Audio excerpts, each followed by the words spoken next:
Hello, and welcome to another episode of Some Random Thoughts. I am your host, Ryan Mulkowski, and on today's program, I have with me a very special guest.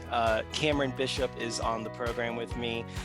Cameron, introduce yourself to the audience and tell the audience where can people find you, look you up, engage with you, and go from there. Thanks for being here. Ryan.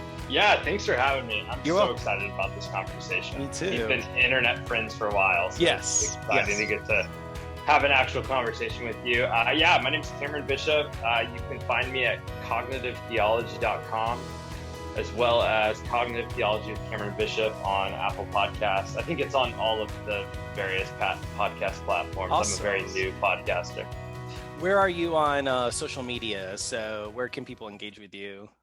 Yeah, I'm big on Instagram. Okay. It's at Cameron Levi B, and then Twitter is Cameron L Bishop, and then I'm also, I believe I'm Cameron Levi B on Clubhouse as well. But chances are, if Ryan's in the room, I'm in the room. So a lot of Cameron times Bishop. that is very true. That is actually really quick before we dive in. That's where I met Cameron, was on Clubhouse, and I just was immediately impressed. And I was like, man, this guy who's talking about all this stuff, I was like, that was like right up my alley. And what's going to be interesting about the conversation is that we'll probably have slightly different perspectives because, you still talk a lot about theology, but you talk about like the intersection, I guess, of the cognitive mind and theology and lots of other things, which I might not understand. So I'm going to defer to you to explain it more throughout this episode. But as someone who was, formerly religious and spiritual and kind of finds themselves, agnostic atheist, I'm still fascinated with so many people who are still religious and spiritual, but obviously the people I gravitate to are the people that are just very inclusive and open to new ways of understanding and not being confined in particular boxes or particular kind of constructs. And that's kind of what's going to lead us into the episode we're doing. So Cameron has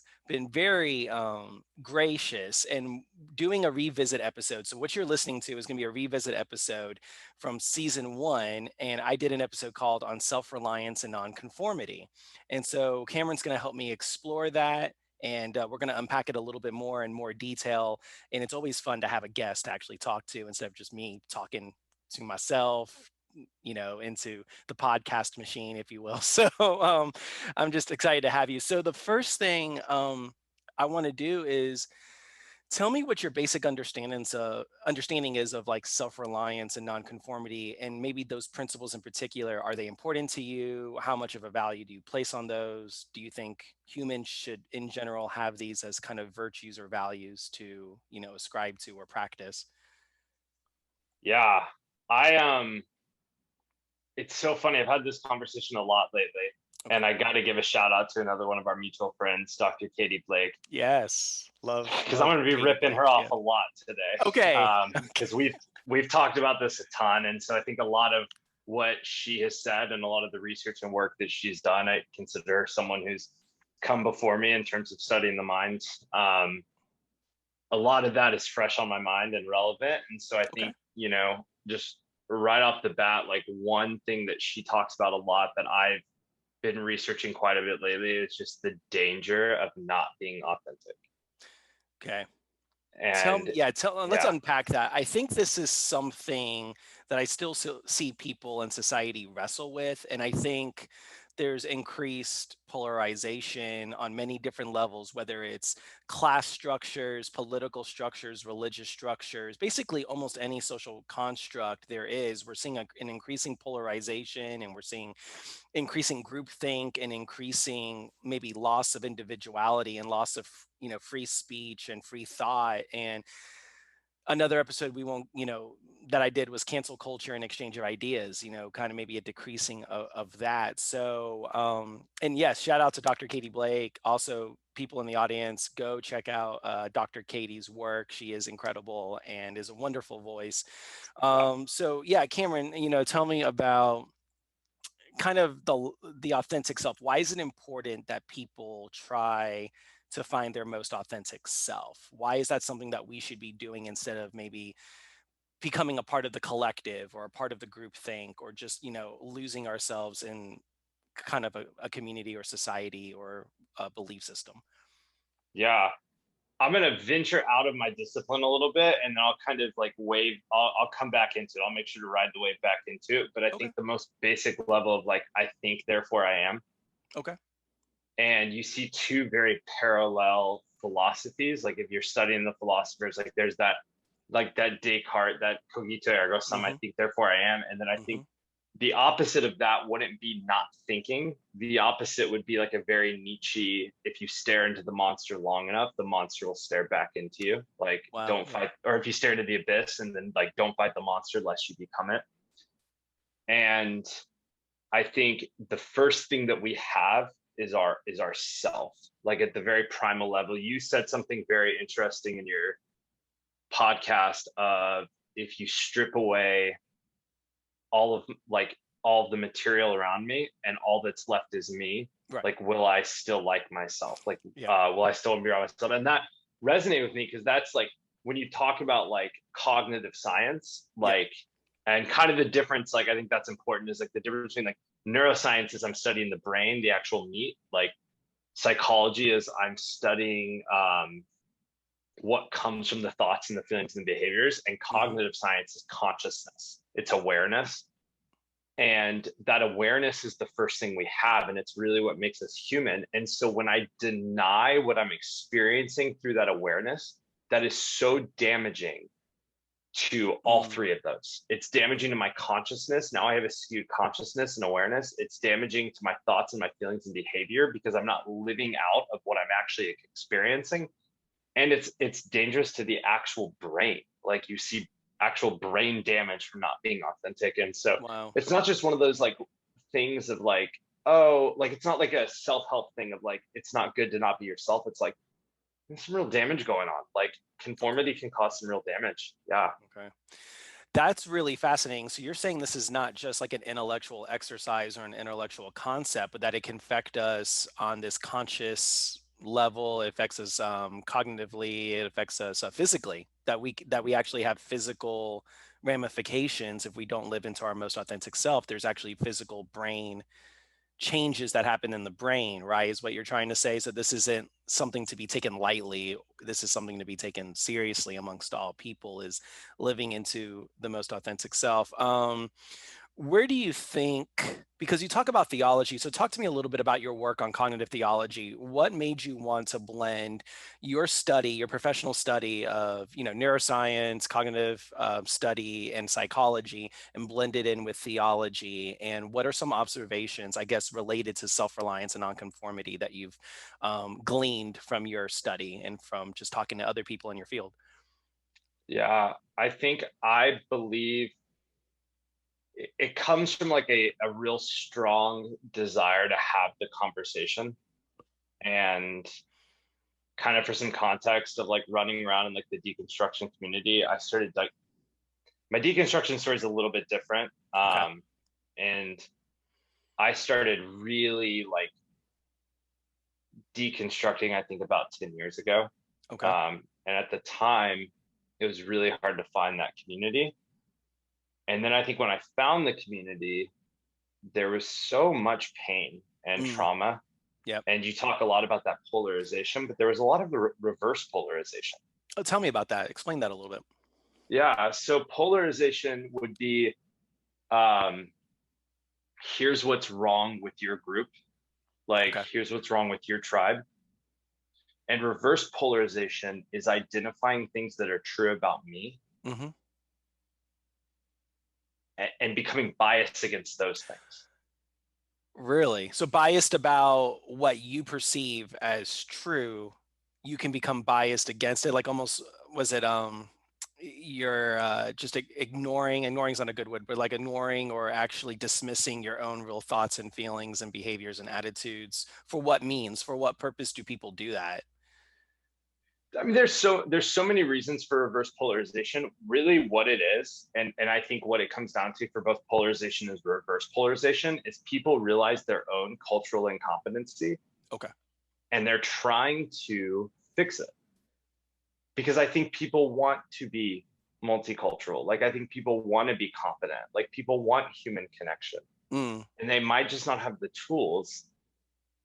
And so what they do is they start to either fight against what they see outside of themselves, or they start to fight against what they see inside them, like inside themselves. Mm-hmm.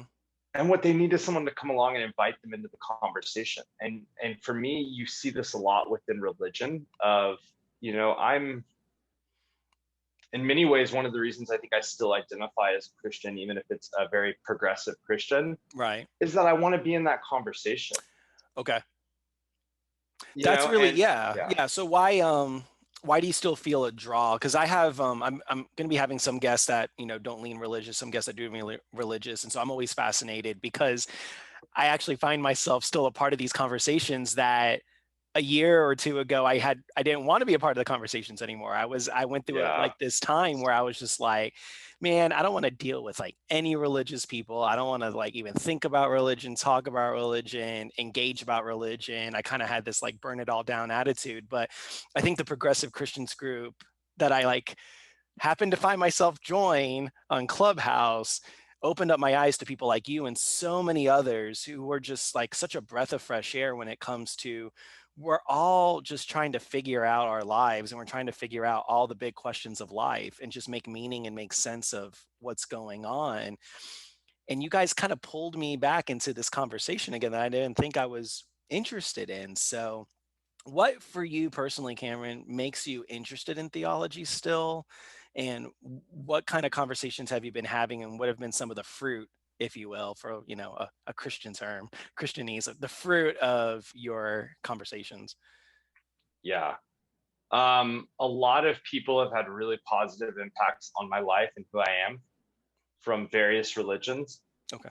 And I see their religions within that impact. One thing that comes to mind is when I first moved to Atlanta when I was 5 years old.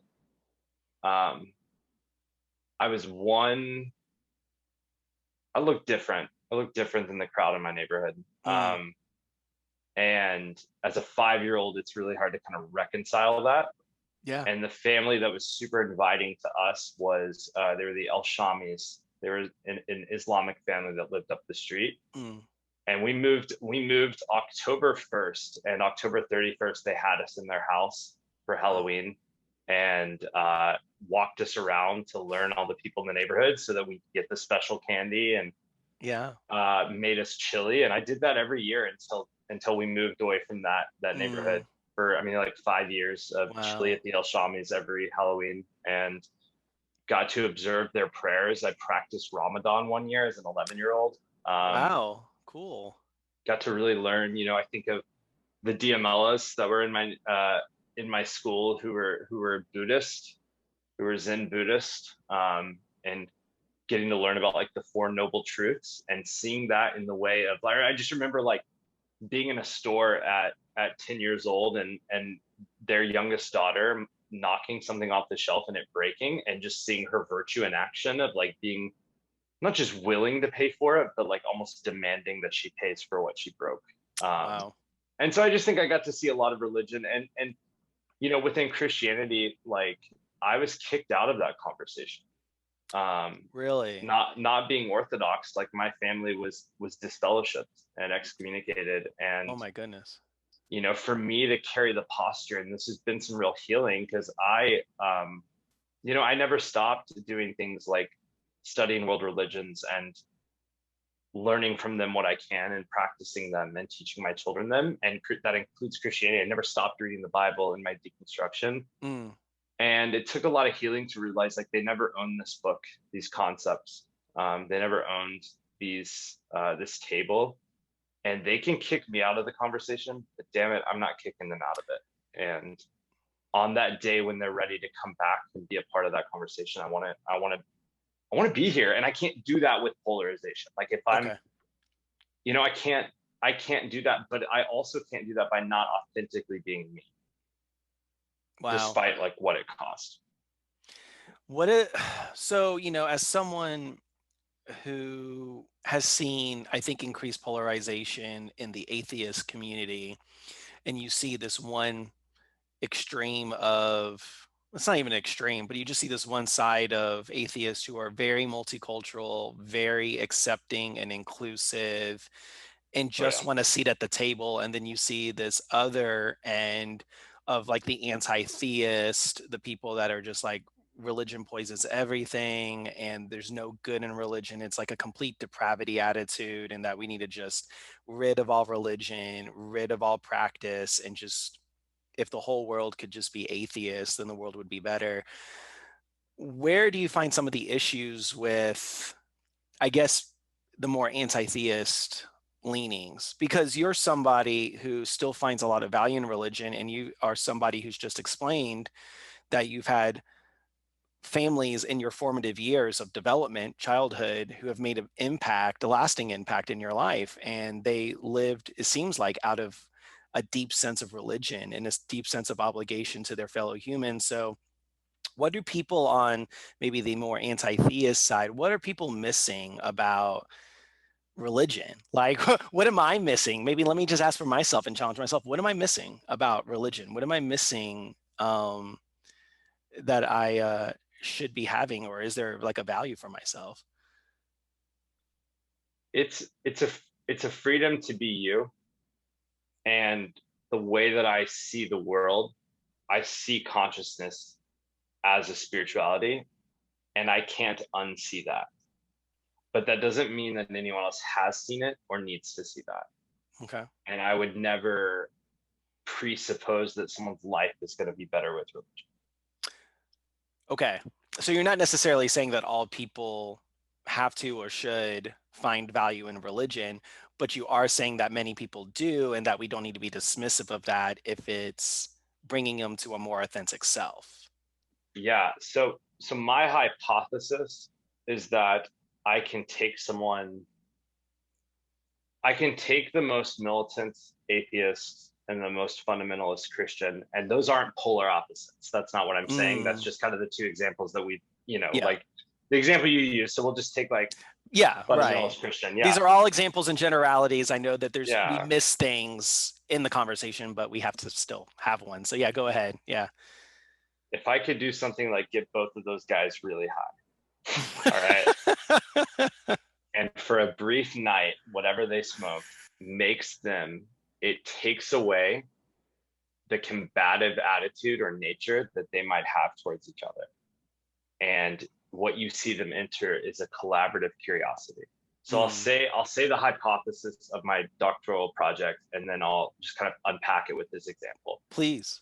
My hypothesis is that collaborative curiosity that prompts us to think about our own cognitive diversity and theological diversity will lead to higher evolutionary consciousness. Wow. And so what I mean by that is, you take this example, these guys ate or smoked something, and that any combativeness that they would have had before, it's just gone. And now they're just curious about the other person, and they begin to ask each other a series of questions. Let's just say they play the question game. There's not even any statements being made. There's just questions being asked, and they're being responded to with questions. Like a Socratic method kind of thing. Super Socratic. Yeah. And let's just say they're going back and forth, and the questions they're being asked are giving them the freedom to think about, how is my cognitive capacity different? Like, how is my mind different? And how are my theologies different? Yeah. And to see that this person sitting across from me is accepting that and has no desire to change me, but they want to give me permission to be. I believe that both of those humans are going to see their consciousness evolve higher. And what I mean by that is, if you're familiar with something like integral theory or spiral dynamics, I think they're going to go higher up the spiral at the end of that conversation. Now, they might not stay there, but I think if we continually have a practice like that over 6 weeks, I think you're going to see them start to form within one of the other spirals, and they're going to stay there. Like, they're going to start to stay there. And the ironic part of that is that experience they got when they did whatever to take away that combativeness. If they can learn to stay wherever they land, some of that combativeness is going to be taken away. So if I'm understanding you, so you're saying one of the main reasons why there's so much division and so much conflict between people, whether collectively or individually, is because we have this like primal sense of combativeness? Is it a primal thing, or is it a learned behavior that we're combative, or why do we have this combative, kind of disposition in the first place? A lot of it's Western thought and Okay. things like colonialism. And it's this lie that we've been told on both sides that I can argue other people into being and being Mm, better. And humans see argument as a threat. Like we just do. It's we go back. Primal's a good word for that. But we see it as an attack on our authentic self. And honestly, very few of my beliefs or any belief, like if you were to put truth serum in someone, like very few beliefs actually come from data. hmm. Uh, they come from things like experience and feelings, what you talked about one of your other podcasts about like feelings being a positive thing. And that's true. A lot of our beliefs come from them, like things like our senses, like touch and taste and smell, like those are so Hmm. important to our beliefs. Things like, even within research, like I think if people were to take a basic research class, when you're taking a research, if you have like a notebook, like a research notebook, Hmm. you're writing out how you were feeling while you were doing that research. So if I were to have Okay. like a conversation with someone, an interview, or like run a focus group, I'm going to write down, I was feeling this. Here are the things that were surrounding that might Okay. have. So I Hmm. think, but then you get into things like apologetics and arguing, and those don't jive with what we know about the human brain. Like, and we know that, like we know deep down that we don't want to argue, we want to have a conversation. um yeah, so I think that's where it comes from, is like there is this primal sense. There's also just this lazy sense of like I'm not willing to allow another human to be around me. Right. What stops us from really, in your opinion, I know there's probably many factors, but what stops us from really getting to know somebody else that is different than us? The way they see the world is different, the way they interact with others is different. Like what hinders us, and what can we do practically to try to maybe move into greater relationship with other people that are not like us, especially? I think um there's a there's a few things. um I think one of the things that stops us is just a fear that if this person is this way, it's going to stop me from being this way. Mm, um we talk about that especially on like the leaving beliefs type thing. And what I tell a lot of I have several friends that are agnostic atheists, have gone on to practice other religions. okay. And I'll have these conversations where they talk about just this fear that their religious family members have, where they're almost angry at them at converting. Um, and what I tell them is that what we know about the human mind is the reason that they're so upset about what you're doing is because deep down they know that it means someday they could too. Mm. So there's like a transference there. So it's like as somebody's living into their most authentic self, if that's not the same experience or the same disposition that they have, there's a fear there that, oh, I might become like this person. So I don't want to become like this person. So I'm going to be combative against this person as like a defensive mechanism to not fall into, I guess, what the other person is experiencing, which is Yeah. fascinating because I, as a hospice chaplain and as someone who did clinical pastoral education, like formal training to become a chaplain, we did have to talk a lot about transference and countertransference and how healthcare providers and professionals, if they're not careful, can have these transference and countertransference with their patients and families. And so, we learned a lot about, sometimes that's why we have this fear of maybe taking care of somebody because maybe we're afraid of becoming like that person and we don't want to become like that person. So it drives up the fear and the anxiety, and we want to like the fight or flight attitude of just run away from that and not engage with it. But that these people need us. They need us physically, emotionally, mentally, and spiritually to care for them in their greatest time of need. So it's just really fascinating the dynamics that we have to play within ourselves. So let's steer back a little bit into self-reliance. What is the value of self-reliance? What is the value of learning to rely on your sense of self to be able to navigate through life instead of just being dependent on external values, whether it's material goods, relationships, community, what have you? Yeah, it's hard because the data is tricky there, Okay. because of the importance of things like social support. Okay. Which can have like a really profound like healing effect. So like my like there's systems in my brain that can be jump started through things like community and conversation.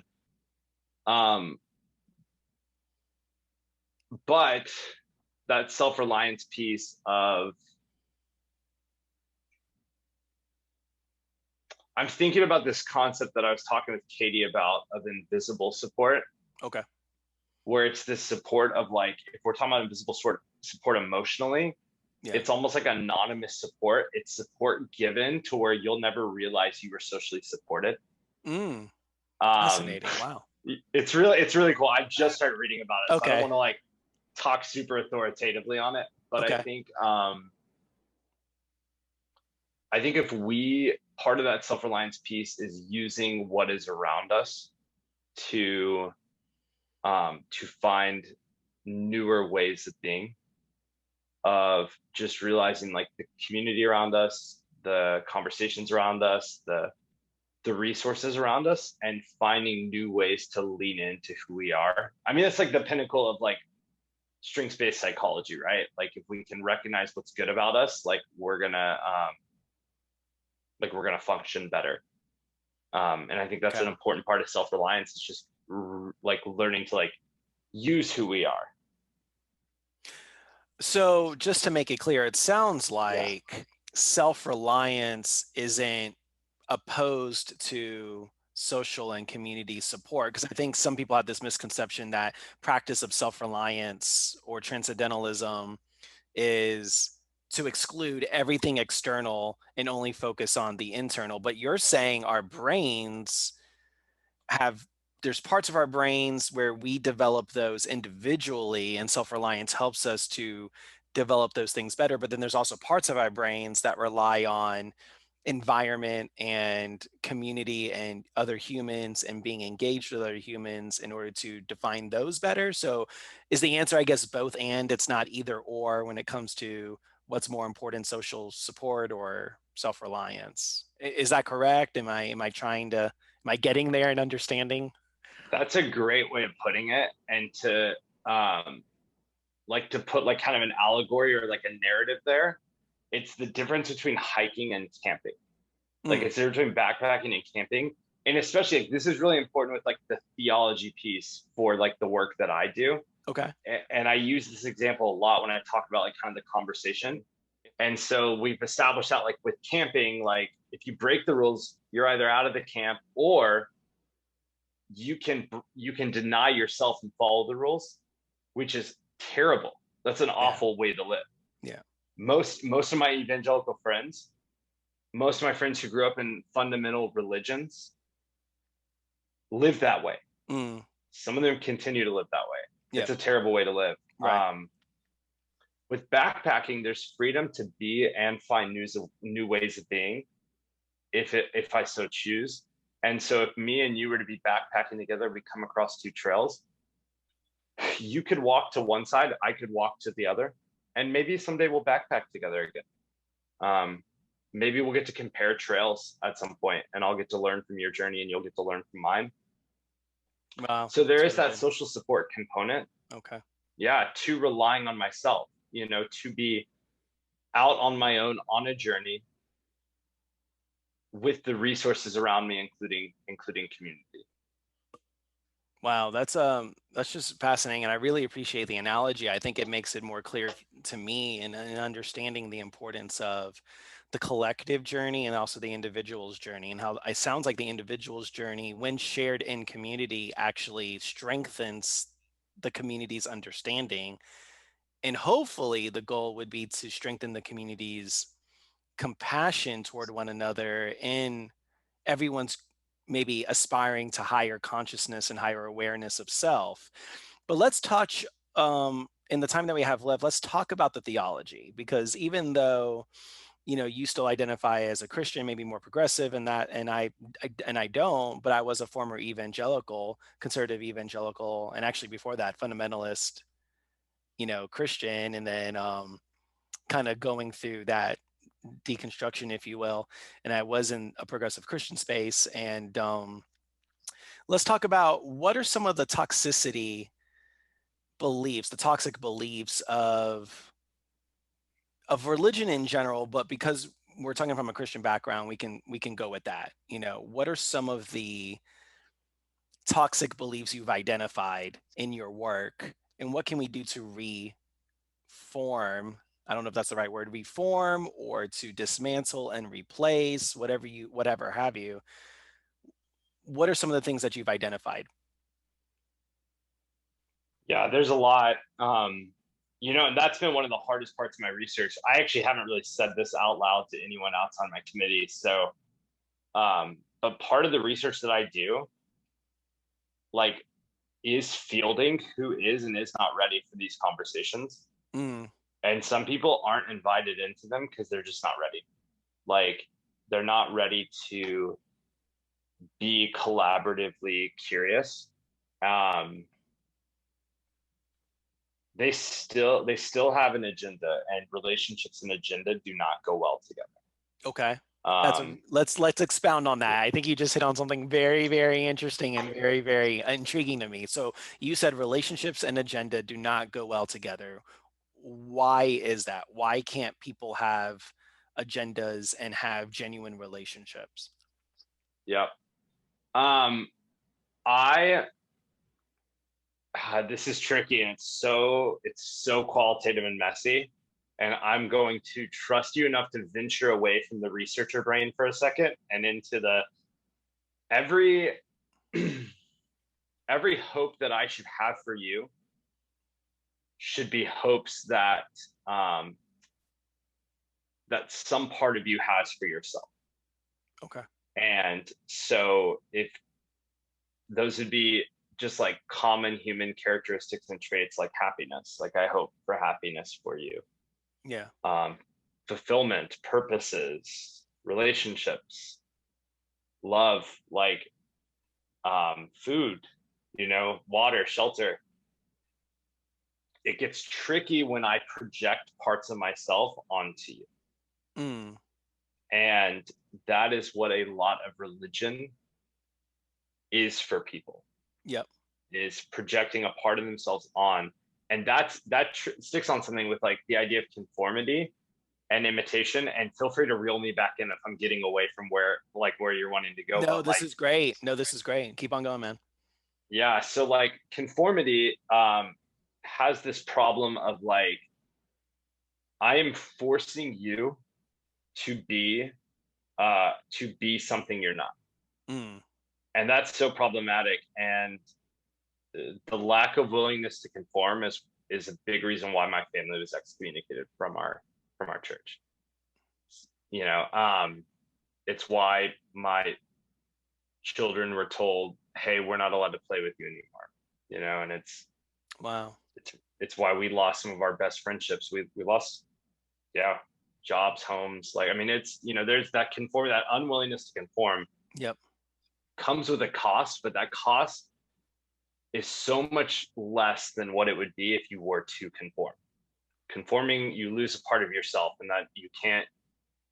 It's not easy to get back. So the difference there would be, so imitation would be, I present my way of being, and there's something so intrinsically attractive about it that you're going to take what you like and burn the rest. Wow. But it's not true imitation if I'm forcing you to take those things on. Okay. And so when I come into a relationship, I am not trying to do anything but invite you into a conversation, and where you choose to go with that conversation is totally up to you. I have no desire to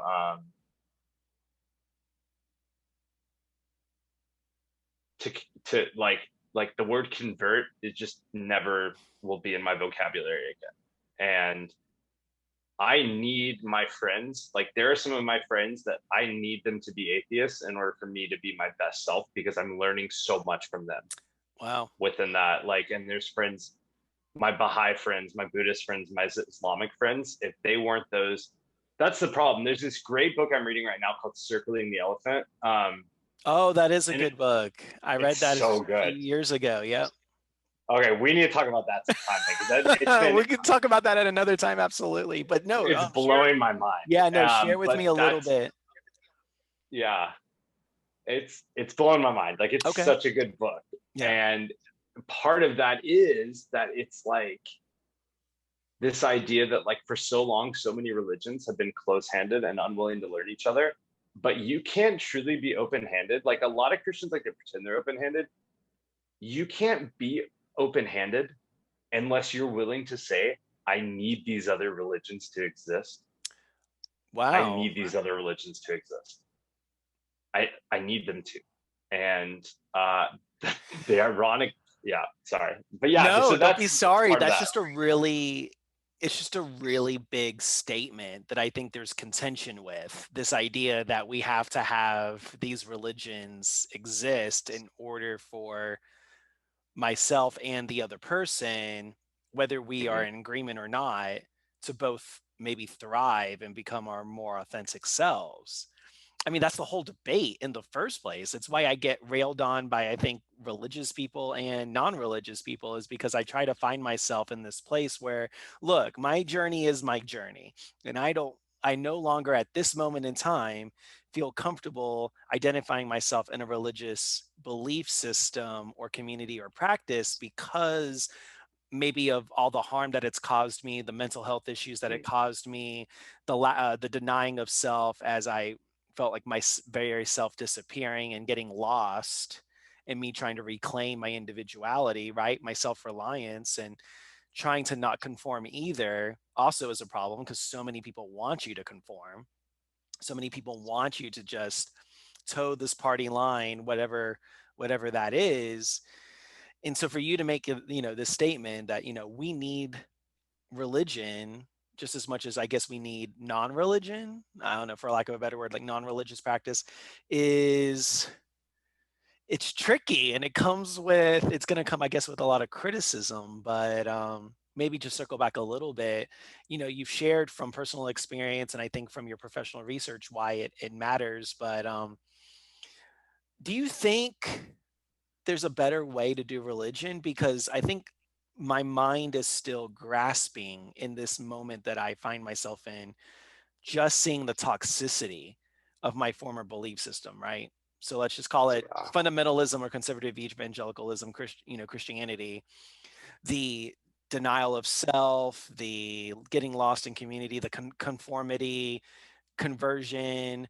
And then I look in the scriptures, and there are scriptures that talk about, you need to deny yourself, take up your cross and follow me. You need to leave your mother and father behind, and you need to, do the will of the Father. You look at even Jesus's statements, and you look at, I guess, the Old Testament, New Testament, and you're seeing this.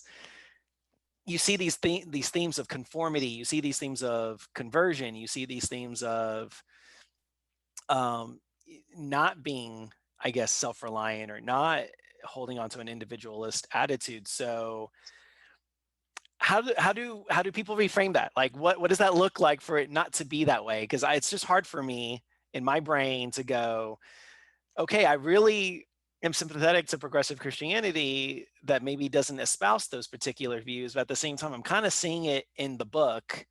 So how do we reconcile that? Just in your opinion. Obviously, we can't speak for all progressive Christians and we can't speak for all atheists, but just in your assessment. Yeah.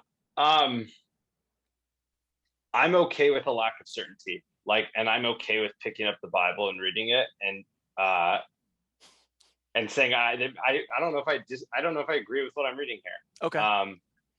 And sitting with that for a while. I do think a lot of those parts of any of the ancient wisdom literatures Mm-hmm.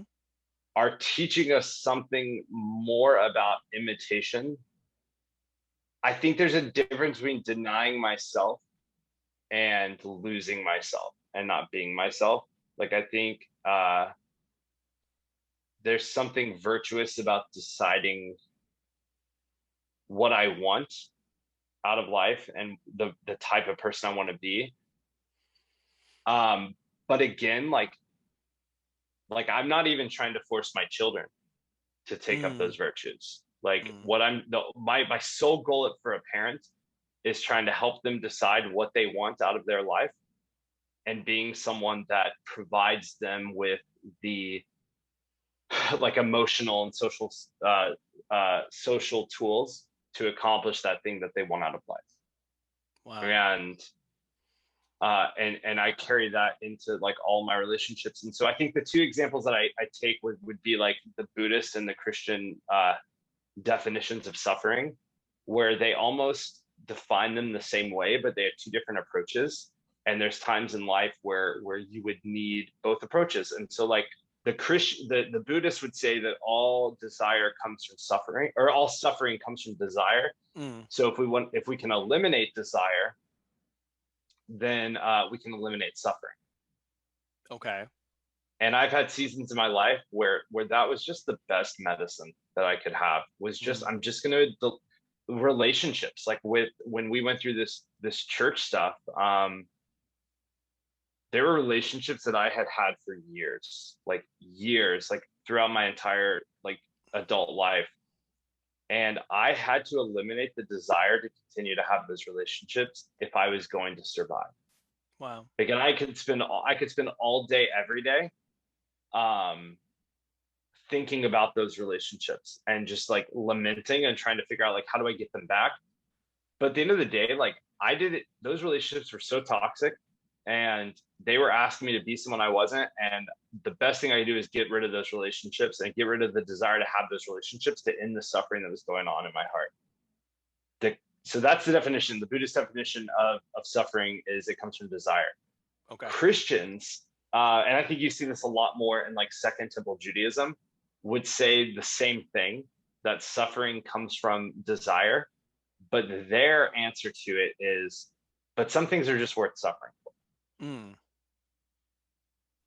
And I have relationships in my life. I think of when at times in our marriage, my wife and I have both gone through depression and have just not been good people to be around.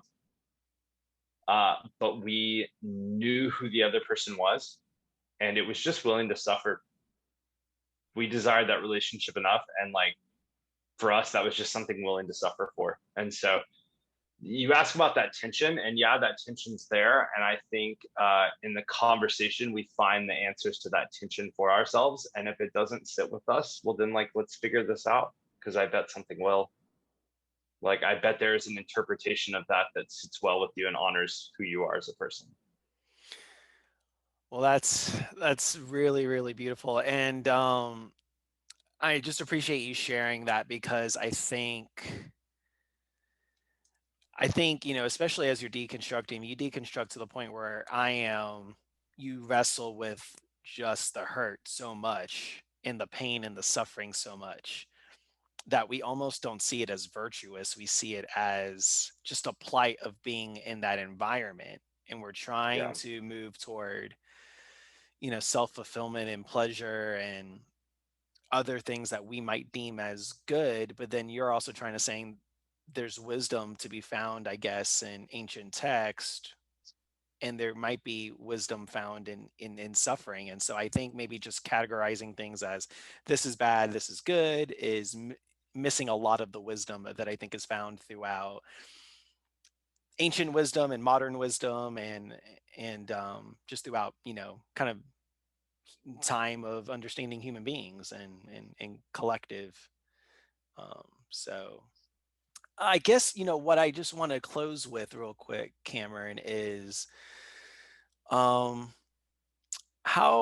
we're modeling a conversation where we have different beliefs, and yet we're still able to have genuine connection, genuine empathy and understanding of one another, supporting one another in our journeys, not trying to do transference, not trying to engage in combativeness, not trying to engage in you need to believe the way I believe and vice versa. What are some practical ways, I guess, to close that humans can start having these really difficult conversations in the midst of increasing polarization and reverse polarization and increasing just conformity and what are some things? I know you said maybe doing drugs, getting someone high, psychedelics, which there actually is a lot of work. There's actually a book that I've been meaning to read. I can't remember. I think it's Pollan, I believe, Michael Pollan. He writes about how psychedelics have been very beneficial for certain mental health illnesses, including PTSD and stuff like that. Oh yeah. So I was really fascinated with that because if you would have asked me a few years ago when I was like a very strident conservative evangelical Christian, you're like, hey, there's a value in using psychedelics, I would have been like, well, you're going to hell. So no, I'm just kidding. But like, I would have just been like, no, that can't be true. So, okay. So maybe, if I can't get my hands on psychedelics or I choose not to use psychedelics or other people, what are some practical ways maybe just to start the conversation, especially with people that don't agree with the way we do? So like I have friends, I have family that might not agree with my beliefs, and they might actually be hurt by my beliefs, and they might actually be angry. Can I have conversations with these people? How do I engage with these people if I can? And what are some, practical tips that you've witnessed both personally and professionally in your study? Yeah. I would say your friends and family, like there are people in your life that just might not be ready for these conversations. And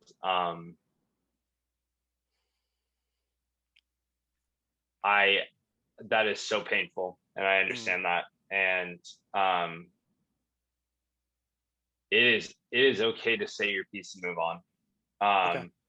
I would say some of the ways that you can build these conversations within your life are, in this day and time, I think I'm speaking to two people here. So like the first person I'll speak to is the person who is is curious about this idea of like consciousness advancement. Maybe it's someone who's read about spiral dynamics before or integral theory and is interested in this, and they're like, I just want to I want to express how I am and find new ways of being. I would say just identify like those people within your life who are different from you that you think won't try to change you. And I would say to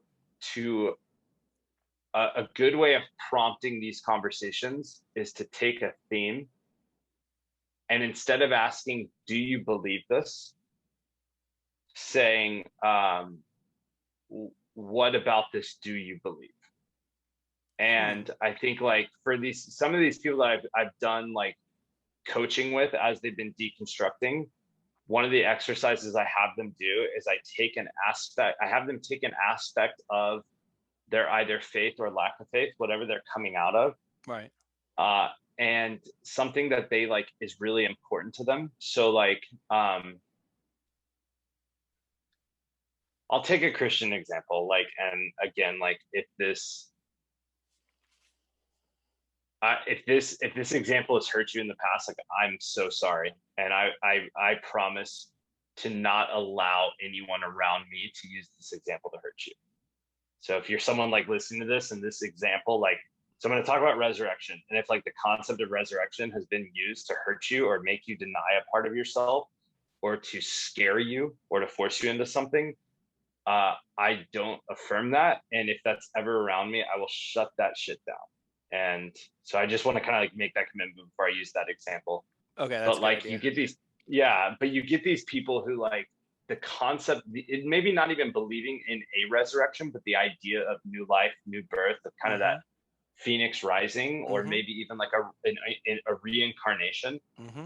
One exercise I'll have them do is I'll have them take like that concept, and I'll say, I want you to pick 5 of your friends from different faith backgrounds or different worldviews or different cultures. And I want you to write out how you would explain this concept in a way that they would agree with it. Interesting. So I'll take like my, I'll take like I have a mother-in-law that practices kind of a new age style, like spiritualism. Okay. And Yep. we're going to talk about the ground, right? Like the carrot dies for me to sustain me. And then someday I'll die for the carrot and I'll live through the carrot. Mm. You know, and to me, like, that's a good way of explaining like death, birth, re-life. Like the carrot feeds me and someday I'll feed the ground that feeds the carrot, you know? So I think like just finding ways, like how are you going to find the common ground, and also just identifying safe people. The next person that I would speak to, I think, in this would be the person that is really hurting and is desperate for these conversations and just needs someone to accept them. Right. Like throw out your SOS, like throw that out there, like whether it be a random tweet into the universe, like a message to someone who seems to be thinking the way that you're thinking, whether you know them well or not. Like I have survived off of the friends that I've made off the internet. Like, and and I think that's so important. So I would speak to you and I would say, like, I hate that you're hurting. I hate that no one's accepting who you are. There are those of us out there that I promise you, no matter what you are thinking and feeling and believing, that we are like here to tell you what is beautiful about that. Whether you are an atheist surrounded by any fundamentalist religion, whether you are questioning concepts like that you have been raised to believe, whether you are in small town America, like there is a people out there for you. And I would not encourage you to try to create that conversation in your own community, because I don't want you to get hurt yet. Yep. What I would encourage you to do is to reach out to some people that you know are going to accept you for who you are, like some like-minded people. Ryan's a really safe person for that. Thank you. And his DMs are open, so I'm just going to throw that They out are. there. No, that's true. So that's totally true. My DMs are open. I think Cameron is a safe person as well, and you've mentioned you do work with people, so I think that's wonderful. This is great advice. Honestly, I 100% agree with you that me seeking community outside of where I live physically and going into the internet sphere, internet, particularly Twitter and Clubhouse, have been transformative for me, because I have connected with you and so many other wonderful people that if I didn't have those connections, I would be floundering or languishing, as people have called it, especially during the COVID-19 period. Languishing to flourishing is kind of one of the constructs that we've been talking about. But you've shared so much great wisdom today, Cameron, and I want to thank you so much for your time and just everything you've shared in your heart and all the work that you're doing. This is amazing work that you're doing, and I wish you continued success in the work that you're doing, and we're definitely going to have more conversations in the future.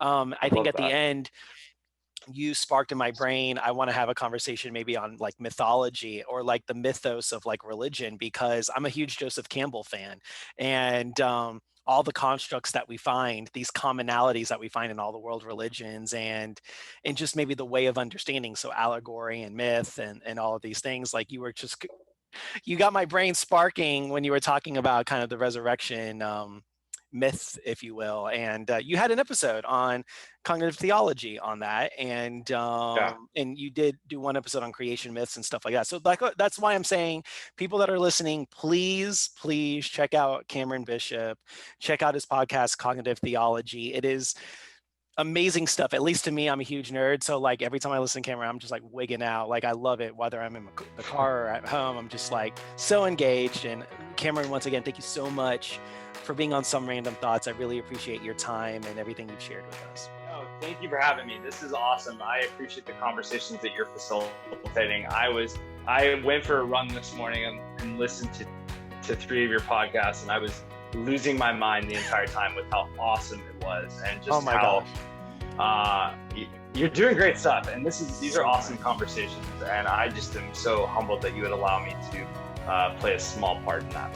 No, I am the one that's humbled. Thank you so much for your kind words, Cameron. I have been over the moon and having these conversations, and I can't wait to have more conversations. But I just want to thank you all, the audience, for watching this or listening to this. And I just want to leave you with this parting line, which is, you have one life, make the most of it. Thank you so much, and we'll see you next time.